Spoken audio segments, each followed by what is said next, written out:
The place I think of when I think of home is not the place I lived when I grew up. It was my grandmother's house.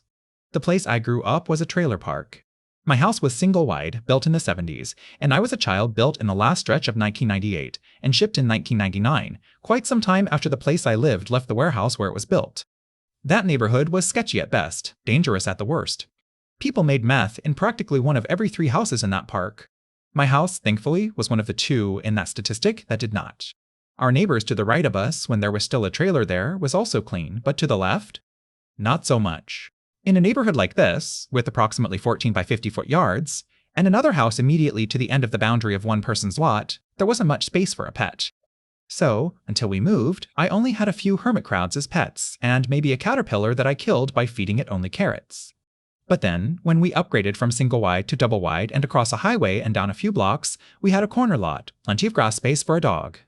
And it did not take long for us to find one. In the newspaper, a Havanese breeder had 4 puppies and was looking to sell them. They were described as fluffy, brown, soft babies, and I instantly fell in love with the idea of a little dog, despite wanting a bigger one, like our friend who owned a beautiful, loving pit bull named Raja. I knew I wanted one of them, and after asking nicely, but also begging for several years, my parents reluctantly agreed that we would drive to the breeder to meet the puppies. As you can probably guess, this story happened about 13 years ago, when I was a freshman, newly diagnosed with Asperger's syndrome, and very much in need of a new friend. We met the breeder, who had secretly arranged to have my parents purchase one of the puppies, a little male pup we called Gus. He was, as we later realized, a discount puppy.